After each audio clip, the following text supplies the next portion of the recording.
किसी भी काम को आसानी से करना है या मुश्किल तरीके से करना है, ये चीज़ काफ़ी हद तक हमारे खुद के ऊपर डिपेंड करती है। अगर हम चाहें तो आसान काम को मुश्किल बना दें और अगर हम चाहें तो मुश्किल काम को बहुत ही आसानी से हल कर लें। तो आज की वीडियो में भी कुछ ऐसे ही टिप्स एंड ट्रिक्स मैं आपके साथ होम मेकिंग से रिलेटेड शेयर करूंगी जो आपकी और मेरी लाइफ को बहुत ही ज़्यादा आसान बनाएंगे। तो चलिए स्टार्ट करते हैं आज की इस वीडियो को। तो जैसे जैसे गर्मियों का सीज़न करीब आ रहा है, आपको पता है कि फ्रेश मटर जो है वो मार्केट में आए होते हैं और हमारी कोशिश होती है कि हम ज़्यादा से मटर लेके इनको निकाल के तो फ्रीज़ कर लें, क्योंकि जैसे ही गर्मियाँ आती हैं मटर के रेट जो हैं वो बहुत ही ज़्यादा ऊपर जाने लग जाते हैं। तो गर्मियाँ जैसे ही स्टार्ट हो, अगर हम तभी मटर को लेके छील के तो इनको स्टोर कर लें तो हम कॉस्ट इनके ऊपर बहुत ज़्यादा एक्सपेंसिव जब ये हो जाते हैं उस चीज़ से भी बच सकते हैं और जब दिल किया तब मटर निकाल के हम इनको बना भी सकते हैं। लेकिन एक टिप जो यहाँ पे मैं शेयर करूँगी कि किस तरीके से जो मटर हैं उनको लंबे अरसे तक स्टोर किया जाए और जिससे इनका जो कलर है ना वो भी ना ख़राब हो। तो यहाँ पे देखिए, एक पतीले में पानी ले लेना है और पानी को बॉयल कर लेना है। जैसे जो पानी है ना वो हल्का हल्का बॉयल होना, तो यहाँ जितने मटर मैंने छील के रखे थे वो सारे मैंने इस पानी के अंदर ऐड कर दिए हैं। तो यहाँ पे देखें, फ्लेम को मैंने ऑन रखा हुआ है और जैसे ही एक बॉयल आएगा ना मटर के अंदर तो इसको मैं स्टेन कर लूँगी। लेकिन एक चीज़ जो यहाँ पे बहुत ही ज़रूरी ऐड करनी है जिससे हमारे जो मटर हैं वो लंबे अरसे तक सेफ भी रहेंगे और उनका कलर भी ख़राब नहीं होगा, वो है चीनी। तो यहाँ पे 1 या 2 टेबलस्पून के करीब तो यहाँ पे देखें, एक बॉयल आने तक ना मैं इसको फ्लेम के ऊपर ही रखूँगी। हल्का सा मैं इसको मिक्स कर लूँगी ताकि जो चीनी है वो मुकम्मल तौर पे पानी के अंदर ना डिज़ोल्व हो जाए, हल हो जाए। अब ये चीनी और ये पानी, ये चीनी क्या करेगी, मटर जब बॉयल होंगे तो इनका जो कलर है ना वो ख़राब नहीं होगा और दूसरा काफ़ी लंबे अरसे तक ये सेफ रहेंगे। तो जस्ट एक बॉयल आने की देर है, उसके बाद मैं इसको अच्छे तरीके से स्टेन कर लूँगी। तो यहाँ पे आप देख सकते हैं कि हल्का हल्का बॉईल आना स्टार्ट हो गया। तो इस स्टेज पे मैंने फ्लेम को ऑफ कर दिया है। अब अच्छे तरीके से जो मटर है ना उनको मैं स्ट्रेन कर लूँगी और इनको स्टोर किस तरह करना है वो भी मैं आपके साथ शेयर करती हूँ। तो चलिए पहले इसको स्ट्रेन कर लेते हैं। तो यहाँ पे मटर जो है उनको मैंने स्टेन कर लिया है। अब इनको मैं छोड़ दूँगी ताकि ये अच्छे तरीके से ठंडे हो जाए। गरम गरम मटर जो हैं उनको आपने स्टोर नहीं करना, इनको आपने पहले अच्छे तरीके से ठंडे होने देना है। तो यहाँ पे मटर जो है वो अच्छे तरीके से ठंडे हो गए हैं। तो अब मैं इनको स्टोर करूँगी। तो स्टोर करने के लिए मैं तो यूज़ कर रही हूँ यहाँ पे जिपलॉक बैग। अगर आपके पास जिपलॉक बैग नहीं तो आप किसी कंटेनर के अंदर भी इनको स्टोर कर सकते हैं। तो सारे मटर मैं इसके अंदर ऐड कर दूंगी और जिपलॉक बैग के अंदर डाल के फिर मैं इनको अच्छे तरीके से फ्रीज कर लूँगी। इस तरह जो मटर है उनकी फ्रेशनेस भी बरकरार रहेगी, उनका टेस्ट भी बरकरार रहेगा और लंबे अरसे तक स्टोर रहेंगे। तो देखा कैसे झटपट आपने जो मटर थे उनको स्टोर कर लिया। तो चलिए चलते हैं, नेक्स्ट टिप देखते हैं आज की वीडियो का। कुकिंग के दौरान अक्सर रेसिपीज ऐसी होती हैं जिसके अंदर हमें स्टीमर यूज करने की ज़रूरत पड़ती है। तो अगर हमारे पास स्टीमर नहीं है तो घर के अंदर ही हम स्टीमर को किस तरह बनाएं ताकि हम अपनी रेसिपी को एंजॉय कर सकें। तो यहाँ पे मैंने एक बड़े साइज का पतीला ले लिया है। तो देखिए, पतीले को पानी के साथ फिल कर देना है। यहाँ पे मैं आपको जस्ट डेमो दे रही हूँ। तो यहाँ पे बड़े साइज का मैंने पतीला लिया है और पतीले को पानी से अच्छी तरह से हमने इसकी जो बेस है ना उसको पानी से फिल कर लेना है। उसके बाद यहाँ पे मैंने लिया है एल्युमिनियम फॉयल। तो एल्युमिनियम फॉयल के तो बेशुमार फायदे हैं। अपनी मंथली ग्रोसरी के अंदर इसको ज़रूर लेके आया करें क्योंकि ये काफ़ी ज़्यादा चीज़ों के अंदर हेल्पफुल साबित होता है। तो एल्युमिनियम फॉयल के 3 से 4 पीसेस कर लेने हैं। यहाँ पे मैंने 3 पीसेस कर लिए हैं एल्युमिनियम फॉयल के। अब इस एल्युमिनियम फॉयल के छोटे छोटे से बॉल्स बना लेने हैं। आप यहाँ पे बड़े साइज का भी बॉल बना सकते हैं एल्युमिनियम फॉयल का, ताकि जो भी कंटेनर आप इसके अंदर रखें वो पानी के अंदर डिप ना हो। तो यहाँ पे मैंने मैक्सिमम 3 बॉल्स बनाए हैं एल्युमिनियम फॉयल के। अब इन तीनों बॉल्स को मैं क्या करूँगी, जो पतीली है ना उसकी बेस के ऊपर मैं इसको सेट कर दूंगी। तो इस तरीके से देखें, मैंने एल्युमिनियम फॉयल के जो बॉल्स हैं उनको पतीली के ऊपर सेट कर दिया है। अब हमने ले लेना है एक और बॉल और जिस भी चीज़ को हमने स्टीम करना है, चाहे वो कोई फ्रूट है, कोई वेजिटेबल है या इसके अलावा कोई भी चीज़ है, अगर आप केक भी बनाना चाहते हैं तो उसको आपने एक अलग बॉल के अंदर डाल देना है।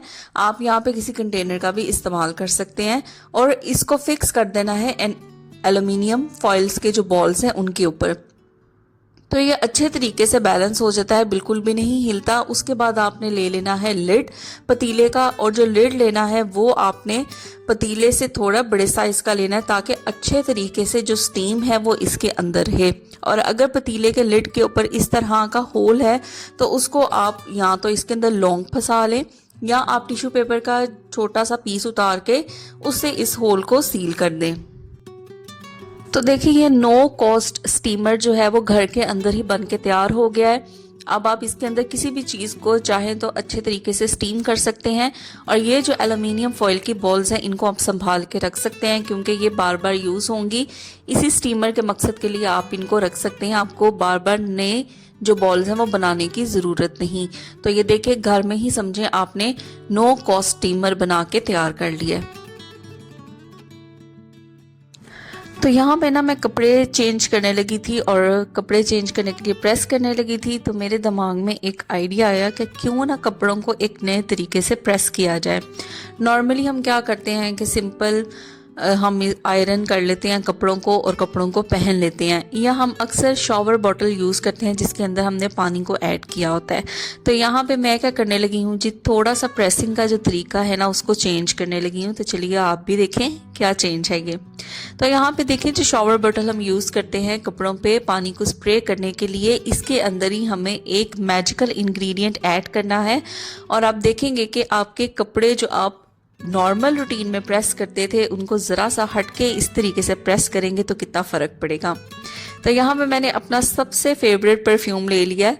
तो जितने भी परफ्यूम्स मैंने अभी तक ट्राई किए हैं उसमें से ये जो रोमांस परफ्यूम है ये मेरा ऑल टाइम फेवरेट परफ्यूम है। तो यहाँ पे मैंने 2 से 3 पफ जस्ट इस परफ्यूम के इस पानी के अंदर स्प्रिंकल कर देने हैं। तो आपका भी जो भी फेवरेट परफ्यूम है या बॉडी स्प्रे है वो आप इस शॉवर बॉटल के पानी के अंदर ऐड कर सकते हैं। तो यहाँ पे देखें जी 2 से 3 पफ मैंने जस्ट इस परफ्यूम के इसके अंदर ऐड कर दिए हैं और इसको हल्का सा शेक कर लेंगे। तो चलिए अब करते हैं कपड़ों को प्रेस।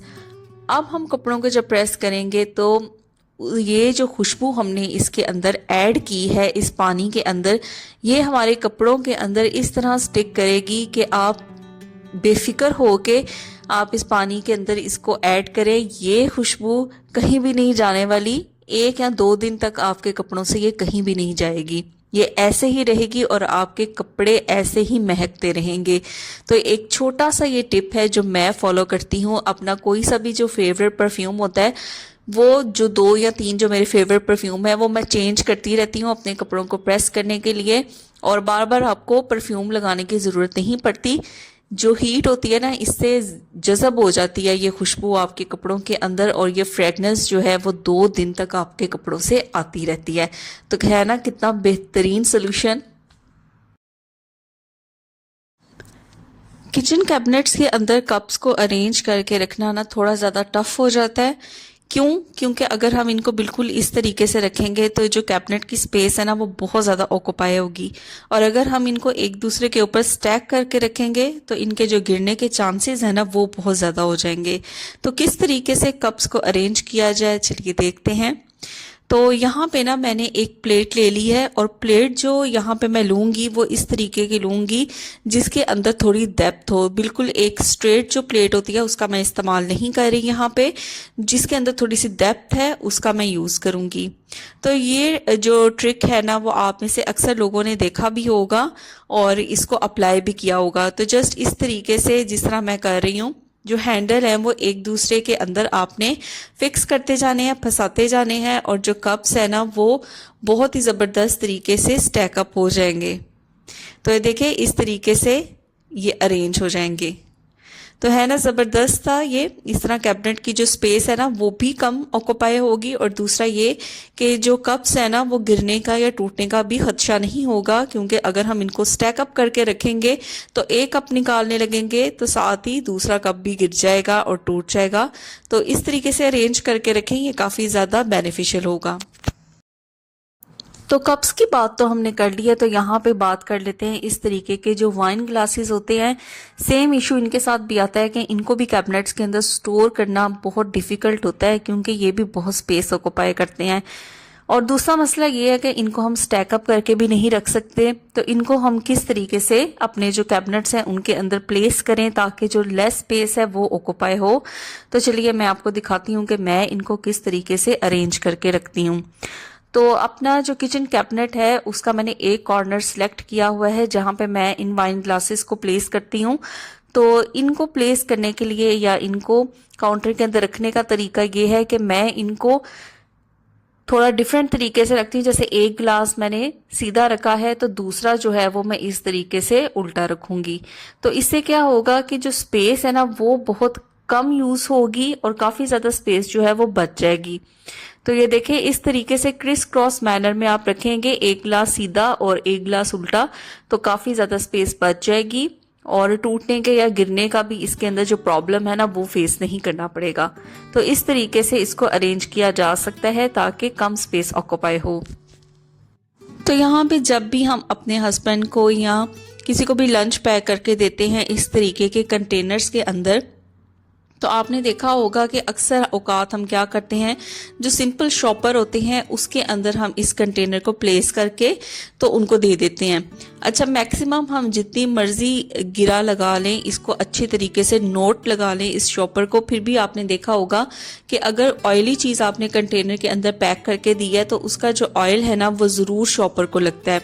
तो इससे डर होता है कि जिस भी बैग के अंदर वो लेके जा रहे हैं इस कंटेनर के, तो कहीं वो बैग भी ऑयली ना हो जाए। तो मैं यहाँ पे जो तरीका फॉलो करती हूँ इस तरीके से आप भी फॉलो कर सकते हैं। मैं क्या यूज़ करती हूँ जी, मैं यहाँ पे यूज़ करती हूँ क्लिंग फिल्म का। तो अमूमन हमने देखा होगा कि बाहर से जब हम फूड ऑर्डर करते हैं तो जिन कंटेनर्स के अंदर वो फूड पैक करके भेजते हैं वो अक्सर औकात जो क्लिंग फिल्म होती है या क्लिंग रैप होता है उससे वो रैप हुए होते हैं, जिससे बहुत ही मिनिमम बल्कि बिल्कुल ना होने के बराबर चांसेस हो जाते हैं कि कोई भी अगर ऑयली चीज़ आपने कंटेनर के अंदर फिल की है तो वो बाहर स्पिल आउट हो। तो क्लिंग फिल्म का यूज़ यहाँ पे मैं भी करती हूँ इस कंटेनर को रैप करने के लिए। पहले मैं भी शॉपर का ही इस्तेमाल करती थी, लेकिन इसका जो रिजल्ट है ना वो अच्छा नहीं आता। ऑयल जो है वो फिर भी कंटेनर से निकल के शॉपर को लग जाता है और कभी कभी बैग्स भी खराब हो जाते हैं। तो इस तरीके से क्लिंग फिल्म का यूज़ करेंगे तो ये बिल्कुल इसके ऊपर स्टिक हो जाएगी और मिनिमम चांसेस हो जाएंगे कि कोई भी चीज़ जो है वो यहाँ से निकल के बाहर आए। तो ये देखें किस तरीके से मजबूती से ये इसके ऊपर अटैच हो जाती है और बिल्कुल चांस नहीं रहता कि कोई चीज़ लीक करके बाहर निकले। तो चलिए यहाँ पे वीडियो को एंड करते हैं। ये मेरी आज की वीडियो थी। उम्मीद करती हूँ कि ये टिप्स एंड ट्रिक्स आपको काम आएंगे। अगर वीडियो पसंद आई है तो वीडियो को लाइक करें, शेयर करें, कमेंट करें। चैनल पे नए हैं तो चैनल को ज़रूर सब्सक्राइब करें और उन लोगों तक वीडियो ज़रूर पहुंचाया करें जिनको इन टिप्स एंड ट्रिक्स की ज़रूरत है। फिर मिलूंगी आपसे नेक्स्ट वीडियो में बहुत ही अमेजिंग और बहुत ही ज़बरदस्त टिप्स एंड ट्रिक्स लेके। Till then take care, bye bye.